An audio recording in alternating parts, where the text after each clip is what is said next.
ये नहीं होना चाहिए कि मैंने क्वेश्चन पढ़ा था और ये इसका आंसर है, हल्का सा ट्विस्ट किया और आपका आंसर गलत। समझ आ रही बात? हाँ, तो ये चीज़ नहीं हो पाएगी। आपको क्वेश्चन एनालाइज करना है कि क्या है, क्या हो रहा है। और ये कब करोगे, कब हो पाएगा?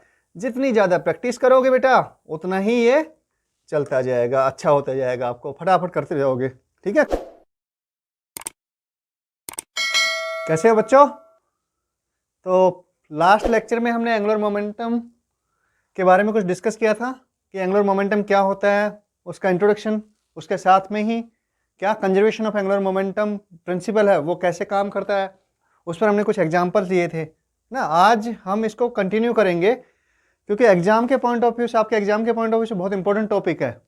और जब तक हम प्रैक्टिस नहीं करते हैं क्वेश्चंस की, PYQ की प्रैक्टिस नहीं करते हैं, केवल अगर हमने थ्योरी समझ ली और उसके बाद में हम प्रैक्टिस नहीं कर रहे हैं, PYQ हमने सोल्व नहीं किए हैं, तो बेटा आपकी तैयारी पूरी नहीं है। अगर एक ही मंत्र है सफलता के लिए ना, सक्सेस के लिए एग्जाम में, वो क्या है कि प्रैक्टिस करो, कॉन्सेप्ट समझो, प्रैक्टिस करो, PYQ सोल्व करो। ये कंसिस्टेंटली करते रहना पड़ेगा। जब तक ये चलता रहेगा आपकी प्रिपरेशन बढ़िया होती रहेगी। और अगर ये नहीं चल रहा है तो इसका मतलब प्रिपरेशन आपकी सही ट्रैक पे नहीं है। तो अपनी प्रिपरेशन को सही ट्रैक पे लाने के लिए हमें प्रैक्टिस करते रहना है। ठीक है, चलो शुरू करते हैं। तो वापस थोड़ा रिकैप कर लेते हैं। लास्ट लेक्चर में मैंने जो पढ़ा था वो ये था कि सबसे पहले कि हमने 2-3 फॉर्मूले समझे थे, है ना। वो कैसे आए थोड़ा बहुत वो भी डिस्कस किया था। तो देखो ये फॉर्मूला है आपका एंगुलर मोमेंटम, राइट। कौन सा? R क्रॉस P, ये पहला फॉर्मूला है। और इसका मतलब क्या होता है, इसको अगर हम आगे सोल्व करते हैं तो अगर हम इसके ये है वेक्टर फॉर्म, ठीक है। R क्रॉस P आपका जो L है यानी एंगुलर मोमेंटम है वो R और P पर का क्रॉस प्रोडक्ट है। R क्या है? R और P हमने डिस्कस किया था, राइट। चलो ठीक है, ये हो गया हमारा R P sine theta, magnitude इसका, और P को हम लिख सकते हैं mv, लीनियर मोमेंटम है, ठीक है। हाँ, R साइन थीटा, ये हमारे पास में फॉर्मूला आता है। तो ये हमारे पहला फॉर्मूला जो हमें ध्यान रखना है वो काम की बात ये वाली है, ठीक है। अच्छा, इसमें एक चीज और थी हमने डिस्कस की थी, क्या कि जो R साइन थीटा है ये आपकी परपेंडिकुलर डिस्टेंस है जो कि शॉर्टेस्ट है। किसके बीच में? थीटा किसके बीच में एंगल है? R की डायरेक्शन और P की डायरेक्शन, है ना। ध्यान है कि नहीं है? हाँ, कोई पार्टिकल यहां पर है और ये इस डायरेक्शन में ऐसे v वेलोसिटी से मूव कर रहा है जिसका मास m है, तो P इक्वल टू mv क्या हो गया? उसका मोमेंटम हो गया। ठीक है, फटाफट रिकैप करते हैं। और ये जो डिस्टेंस इसकी, अगर हम ओरिजिन के रेस्पेक्ट में, ओ के रेस्पेक्ट में, या हम एक्स एक्सिस, ये एक्स एक्सिस है या वाई एक्सिस है ना, इसके रेस्पेक्ट में अगर हम इसका एंगुलर मोमेंटम की बात करते हैं तो हम क्या करेंगे? इसका पोजीशन वेक्टर, राइट, ये इसका पोजीशन वेक्टर हो गया और ये दोनों के बीच में एंगल थीटा हो गया। मतलब आर की ये आर हो गया पोजीशन वेक्टर। पोजीशन वेक्टर कहाँ से ड्रॉ करते हैं? हमेशा आपका ओरिजिन से, ठीक है ना। हाँ, क्लियर है? चलो बताओ। तो ये आर साइन थीटा क्या हुई? आर साइन थीटा हमने डिस्कस की थी कि परपेंडिकुलर डिस्टेंस है, ठीक है। क्या है? परपेंडिकुलर डिस्टेंस, यानी शॉर्टेस्ट डिस्टेंस है। क्या मतलब वो इसका? अरे भैया, यहां से जो इसका पॉइंट है जहां से हम एंगुलर मोमेंटम, देखो अच्छा, एंगुलर मोमेंटम भी आपकी वेक्टर क्वांटिटी है जो कि किस पे डिपेंड करती है? बताओ बताओ फटाफट। ऑब्वियसली एक्सिस पर है ना। हाँ, और एक्सिस ये किसके रिस्पेक्ट में बात कर रहे हैं अभी हम? इसके रिस्पेक्ट में, इस एक्स एक्सिस की बात कर लो, या फिर अगर हम बात कहें इससे, कौन सी, यहाँ ओरिजिन के रिस्पेक्ट में बात कर रहे हैं, तो यहां से हम परपेंडिकुलर डिस्टेंस, क्योंकि ओरिजिन से लिया है हमने, तो यहां से हम अगर हम परपेंडिकुलर ड्रॉप कर दे किस पर? v की जो डायरेक्शन है यहां से, तो ये परपेंडिकुलर ड्रॉप किया, नहीं परपेंडिकुलर नहीं है ना, हाँ यहां पर आएगा ना। परपेंडिकुलर का मतलब ये एंगल जो है ये 90 डिग्री होना चाहिए। कितना? 90 डिग्री। तो ये r है, ये एंगल थीटा है, तो ये भी एंगल थीटा हो गया। देखो ये स्ट्रेट लाइन हो गई। कैसी हो गई? Straight line. ध्यान रखना इस बात को, इस पे सीधा क्वेश्चन बनता है आपका, ठीक है। हाँ, स्ट्रेट लाइन हो गई, ये एंगल थीटा है, तो ये O, और लेट अस अज्यूम कि ये पॉइंट A है, ये पॉइंट आपका P है। तो ट्रायंगल OAP इसमें जो OP है ना, कौन सी OP बाई OA, ये किसके इक्वल है, ये हमने कल भी डिस्कस किया था, ये आपका साइन थीटा हो गया, राइट। और OA की वैल्यू कितनी है, R है। इसका मैग्नीट्यूड देखो कितना बच गया, R। मैग्नीट्यूड कितना रहेगा बेटा इसका, ये R होगा ना, हाँ, ये डिस्टेंस मतलब। So OP is equal to R sine theta, और ये आपका क्या है, हाइपोटेनियस। हाइपोटेनियस ये है, ये आपका परपेंडिकुलर है। तो हमेशा ध्यान रखना, अच्छा पार्टिकल सीधी रेखा में अलोंग स्ट्रेट लाइन मूव कर रहा है, ध्यान रखना ये बात भी, स्ट्रेट लाइन मूव कर रहा है ना, ठीक है। तो पार्टिकल चाहे यहां पर हो, अगर पार्टिकल यहां पर होगा तो क्या होगा, एंगल थोड़ा चेंज हो जाएगा, बस सिंपल सी बात है, एंगल क्या हो जाएगा, चेंज हो जाएगा। लेकिन अब ट्रायंगल, सपोज ये पॉइंट बी है, तो अब ट्रायंगल कौन सा बन गया, OBP, OBP, और ये एंगल सपोज θ1 हो गया अब, राइट। कितना हो गया, θ1 हो गया, पहले कितना था, थीटा एंगल था।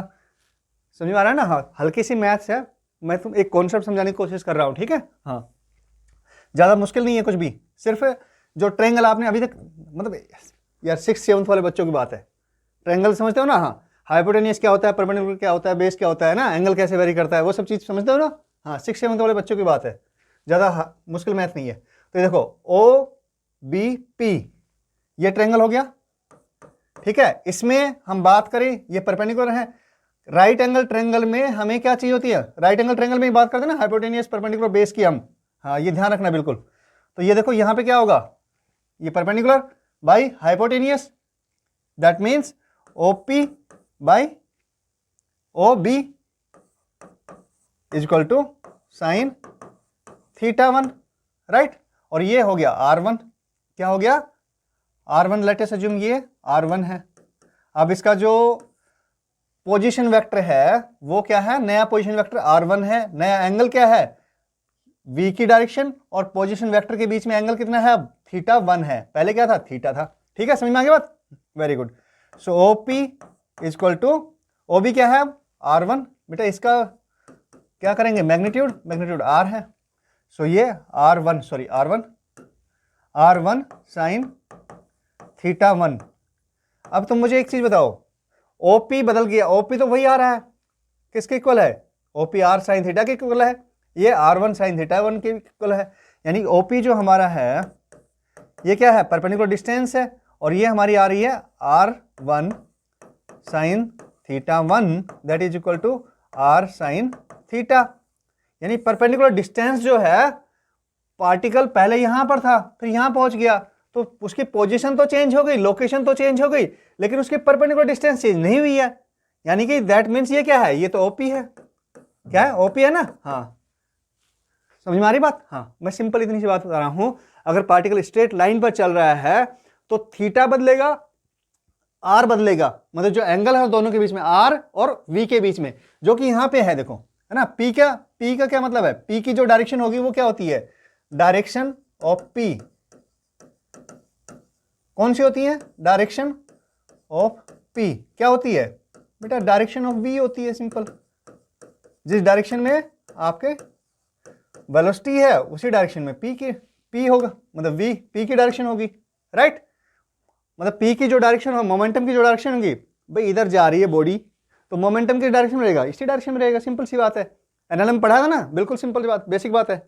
तो P की जो डायरेक्शन होगी वही आपकी V की डायरेक्शन, मतलब V की डायरेक्शन क्या होगी, P की डायरेक्शन क्या होगी, V के अलोंग होगी, बिल्कुल सिंपल सी बात है, ठीक है। तो ये समझ में आ गई, और ये हमारे पास में एंगल थीटा क्या आता है, थीटा P या V की डायरेक्शन और R की डायरेक्शन के बीच में है। तो जैसे पार्टिकल अगर स्ट्रेट लाइन पे चल रहा है तो ये R की वैल्यू बदलेगी, क्योंकि यहाँ पे A पे था तब R ये थी, अब R बड़ी होगी, ठीक है। लेकिन θ1 जो थीटा था यहाँ पे एंगल, दोनों के बीच में एंगल थीटा था ना, हाँ, अब ये छोटा हो गया एंगल, देखो छोटा हो गया ना, θ1 छोटा हो गया, R बढ़ गई है, लेकिन दोनों का जो R साइन थीटा है ना, वो ये वाला ही है, ये वाला केस, ये वाली OP डिस्टेंस ही है, दोनों ट्रायंगल बन गए ना, एक ट्रायंगल ये OAP और OBP, काफी डिस्कस कर लिया। तो ये चीज समझ में आ गई होगी कि R साइन θ1 की, R साइन थीटा की वैल्यू जो है वो चेंज नहीं होती है, कब, जब पार्टिकल किस पे चल रहा हो, स्ट्रेट लाइन में चल रहा हो, स्ट्रेट लाइन में, ठीक है। यानी कि V की जो डायरेक्शन है, V v की जो डायरेक्शन है वो कैसी हो, डायरेक्शन इज सेम, चेंज नहीं हो रही है। इसका मतलब ये ना स्ट्रेट लाइन पे ऐसे ही चल रहा है, बस इसी लाइन पे चलता जा रहा है, तो v की डायरेक्शन तो चेंज हुई नहीं है। किसके रेस्पेक्ट में बेटा, x के रेस्पेक्ट में, ओरिजिन के रेस्पेक्ट में। ठीक है, आप समझ, ओरिजिन के रेस्पेक्ट में नहीं, मतलब उसका जो क्या कहेंगे स्लोप v का x एक्सिस के रेस्पेक्ट में स्लोप चेंज नहीं हो रहा है। ठीक है ना, हाँ, तो सिंपल क्या है, डायरेक्शन चेंज नहीं हो रही है उसकी। ठीक है, समझ में आ गया बात, तो मतलब ओपी चेंज नहीं होगा। तो ये सारा डिस्कशन क्यों किया है, इसलिए किया है कि भैया आपकी अगर बॉडी स्ट्रेट लाइन पे चल रही है तो आर साइन थीटा की वैल्यू चेंज नहीं होती है, परपेंडिकुलर डिस्टेंस आपकी वही रहती है। ये इंपॉर्टेंट कॉन्सेप्ट है जिस पे सीधा क्वेश्चन पूछता आपका। ठीक है, चलो, तो ये समझ में आ गया बात। ये हमारा पहला क्या है, फॉर्मूला है। ठीक है, अब आगे का डिस्कस कर लेते हैं, दूसरे और फॉर्मूला क्या क्या है। अब मैं इसको रिवाइज कर रहा हूं सबको, बाय द वे नोट नहीं किया है, समझ में नहीं आया हो तो एक बार दोबारा समझ लो बेटा। ठीक है, नोट कर लो। चलो, कंफ्यूज नहीं होना है, इसके लिए मैं इसको इरेज कर देता हूं। ओके, कोई मुश्किल बात नहीं पड़ी ना, छठी सातवीं वाले बच्चों की मैथ पढ़ी हमने बस केवल। राइट, तो ये हमारा पहला फॉर्मूला हो गया, ये हमें ध्यान रखना है। इसके साथ में दूसरा फॉर्मूला क्या बताया था मैंने, दूसरा बताया था L इक्वल टू क्या होता है, I omega, moment of inertia into angular velocity, ये दूसरी बात बताई थी। ठीक है, तीसरी बात क्या थी, अगर टाउ एक्सटर्नल या टाउ नेट मतलब टोटल टॉर्क बॉडी पर 0 हो तो इसका मतलब ये है कि भैया क्या होता है, tau is equal to D L by D T होता है, और ये 0, इसका मतलब क्या है कि डी एल आपका 0, that means L is equal to constant, और एल कॉन्स्टेंट मतलब क्या हो गया, L1 is equal to L2, a position पे था तो LA और बी पोजीशन पे तो LB, राइट। और इसका मतलब क्या होता है, LA किसके इक्वल होगा बेटा, यानी L1 is equal to L2, अगर ये कंडीशन है तो, कोई एक्सटर्नल टॉर्क नहीं है तो, है ना। ये जनरली किस में होगा, देखो इंटरनल तो कोई मतलब नहीं है, इंटरनल का तो सिस्टम अगर हम अज्यूम कर रहे हैं कोई भी, तो उसमें इंटरनल का तो कोई मतलब नहीं है। जैसे इंटरनल फोर्स एक दूसरे को कैंसिल कर देते हैं ना, Newton third law, action reaction force बेटा, तो वो कैंसिल कर देते हैं एक दूसरे को, नेट करेंगे तो सिस्टम पर अगर फोर्स नेट करेंगे तो। वैसे अगर टॉर्क देखेंगे तो वो क्या होगा, ये भी आपका उसी तरह से होगा एक्शन रिएक्शन के फॉर्म में, तो वो कैंसिल हो जाएगा इंटरनल। तो बचा कौन सा रोल, किसका बचा है, नेट करने के लिए आपका एक्शन का बचा है। अगर कोई एक्शन टॉर्क अप्लाई हो रहा है तो आपका एंगुलर मोमेंटम कंजर्व नहीं होगा, कांस्टेंट नहीं होगा। लेकिन कोई एक्शन फोर्स अप्लाई नहीं कर रहे हैं तो इसका मतलब एंगुलर मोमेंटम क्या रहेगा, कंजर्व रहेगा। ठीक है, समझ में आ गई बात, सिंपल बात। इसका मतलब क्या है, I1 omega 1 equal to I2 omega 2। बस अगर ये चीजें याद रहेगी, आपको समझ में आ गई हैं, तो ये समझो कंजर्वेशन ऑफ मोमेंटम का जो टॉपिक है वो आपको क्लियर हो जाएगा। बस कुछ प्रैक्टिस करने की जरूरत है, चलो वो भी कर लेते हैं। ठीक है, ये लो क्वेश्चन हाजिर है आपके सामने, पढ़ो क्वेश्चन और सोल्व करने की कोशिश करो। चलो, ए particle with position vector R has a linear momentum P। क्या कह रहा है, पोजीशन वेक्टर दिया है, लीनियर मोमेंटम दिया है P। Which of the following statement is true in respect of its angular momentum L about the origin. Origin के respect में क्या पूछा है, L के बारे में बात कर रहा है। ठीक है, अभी हमने पूरा डिस्कशन वही तो किया है, लास्ट स्लाइड में हमने ये डिस्कस किया था। तो ऑप्शन दे रखे हैं इसने, L acts along P, L और P की डायरेक्शन सेम होती है, नहीं बिल्कुल भी नहीं होती है। सेम होती है क्या, नहीं, L जो है P की डायरेक्शन तो V की डायरेक्शन ही होती है, और L जो है आपका राइट हैंड थंब रूल से निकालते हैं, राइट। अगर मान लो ये हमारा L है, ये हमारा P है, और ये किसकी डायरेक्शन है, ये हमारी R की डायरेक्शन है, ये R है। ठीक है, ये देखो, और ये हमारा ओरिजिन है। ओके, ये ओरिजिन है, ये X, ये Y और ये ओरिजिन O। तो अगर हमें इसकी डायरेक्शन निकालनी है तो R की तरफ में आपकी उंगलियां होनी चाहिए, राइट हैंड की। देखो R के अलोंग कर दो, ठीक है, और उसके बाद में फोर्स लगाओ, इसको फोर्स ऐसे लग रहा है ना, तो ये फोर्स लगाओ, तो अंगूठे की जो डायरेक्शन होगी, आपके थंब की जो डायरेक्शन होगी, वो आपकी P की डायरेक्शन, किसकी डायरेक्शन होगी, L की डायरेक्शन होगी, क्योंकि L equal to R cross P, वही स्क्रू रूल है ना, या फिर आपका राइट हैंड थंब रूल। ये R क्रॉस P, तो ये कर्ल कर गई है ना, और ये अंगूठे की जो डायरेक्शन आ गई, ये आपकी यानी कि कैसी डायरेक्शन है, ये आपकी इनवर्ड डायरेक्शन है, राइट। क्रॉस से लिखते हैं ना इसको, हाँ इनवर्ड डायरेक्शन मतलब किसमें, इसकी तरफ है, अंदर की तरफ है बोर्ड पे, ठीक है। हाँ तो एल एक्स अलोंग पी, नहीं बिल्कुल गलत बात है भैया, ऐसा तो नहीं हो सकता, तो ये कैंसिल। ओके अलग पेन ले लेते हैं, कौन सा लें, चलो वाइट ठीक है, तो ये कैंसिल, ठीक है। एल एक्स अलोंग आर, ये भी बात गलत है। L is maximum when P and R are parallel, so L क्या होगा, ये देखो आर पी साइन थीटा, ठीक है। ये एल इज इक्वल टू, हाँ क्योंकि ये मैग्नीट्यूड है और ये आपका वेक्टर है, ठीक है। हाँ ये स्केलर हो गई, आर पी साइन थीटा, तो थीटा अगर आपका क्या करे, L is maximum when P and R are parallel, theta दोनों के बीच में एंगल है, अगर थीटा पैरेलल, दोनों पैरेलल हो गए आर और पी, तो थीटा की वैल्यू कितनी होगी, zero, theta is equal to zero, that mean sine theta is equal to zero, तो L is zero, L zero हो जाएगा। और ये मैक्सिमम की बात कर रहा है, तो ये भी बात गलत हो गई, ये भी बात ठीक नहीं है। अब L is maximum when P is perpendicular to R, that means theta कितना हो गया, परपेंडिकुलर बात करो ना, पी और आर दोनों परपेंडिकुलर, थीटा क्या दोनों के बीच में एंगल है, तो वो 90 डिग्री हो गया, दैट मीन साइन थीटा कितना होगा, साइन 90 कितना होगा, 1 होगा। और साइन थीटा की वैल्यू मैक्सिमम कितनी हो सकती है, वो 1 ही हो सकती है, उससे ऊपर तो जा नहीं सकता, ठीक है ना। हाँ मैथ्स को तो आप चेंज नहीं कर पाओगे, ना ही मैं कर पाऊंगा, तो साइन थीटा की वैल्यू बढ़िया किस पर डिपेंड करेगी, थीटा पर डिपेंड करेगी, और वो मैक्सिमम कब हो सकती है, जब 90 डिग्री हो। तो यानी कि एल, ये क्या हो गया उस केस में, एल इज इक्वल टू, बताओ थर्ड ऑप्शन में क्या कर रहा है, ये कह रहा है कि जब 90 हो तो L is equal to R P, R P 1 यानी कि आर पी, तो यही मैक्सिमम वैल्यू होगी।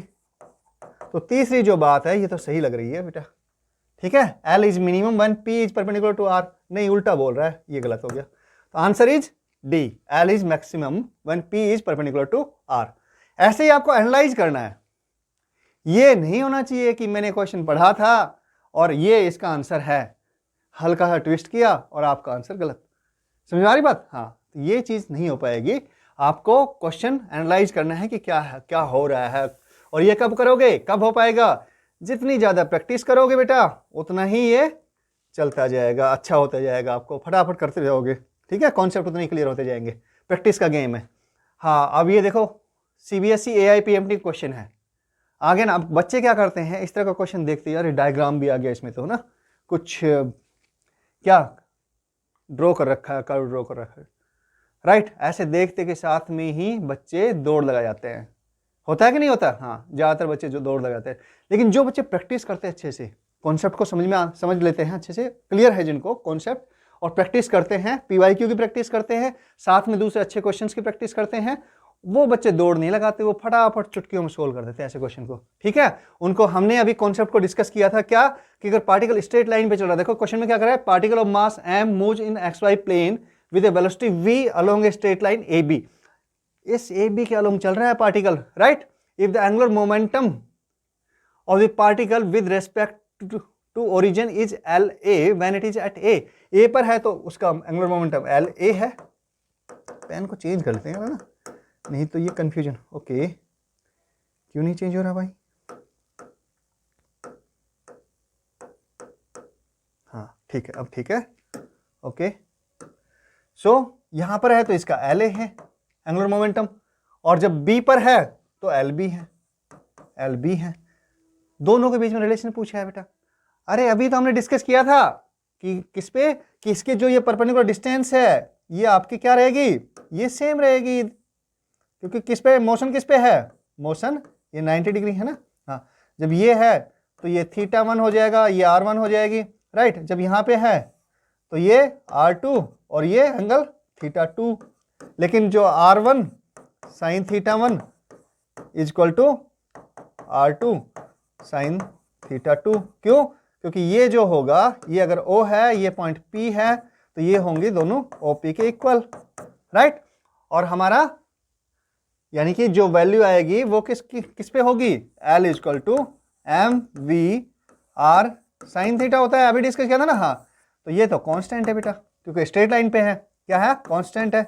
अब बताओ मुझे ये बदलेगा, M तो बदलेगा नहीं, V क्या कर रहा है, V वेलोसिटी अलोंग है ना, स्ट्रेट लाइन पे दी है, वेलोसिटी बदल नहीं रही है, कोई एक्सप्रेशन नहीं है कि इसमें, तो ये क्या होगा, चेंज ही नहीं होगा, ये क्या रहेगा, कांस्टेंट हो जाएगा बेटा, सिंपल सी बात है। That means LA is equal to L B. बस ऑप्शन सीधा कौन सा है, बी ऑप्शन है, ये आंसर है। देखो अब कंफ्यूज करने के लिए एल ए बड़ा होगा, एल बी बड़ा होगा ना, which one is greater, the relation between L and L B depends upon the slope of the line A B. करता है क्या, कुछ भी नहीं है, डिस्कस कर लिया था हमने, ठीक है। चलो ठीक है, this is the end of the lecture. तो आपको अच्छा लगा होगा, उम्मीद है। प्रैक्टिस करना, PYQ करना है पक्का। जितनी प्रैक्टिस करोगे रैंक उतनी ही इंप्रूव होगी। जितनी प्रैक्टिस नहीं करोगे बेटा, केवल पढ़ने में व्यस्त रहोगे, फॉर्मूले मेमोराइज करने में व्यस्त रहोगे, बिल्कुल भी मार्क्स नहीं आएंगे, हो सकता है एग्जाम फेल कर जाओ। इसलिए प्रैक्टिस करना बहुत ज़रूरी है, प्रैक्टिस करते रहना, ठीक है। चलो मिलते हैं फिर नेक्स्ट लेक्चर में।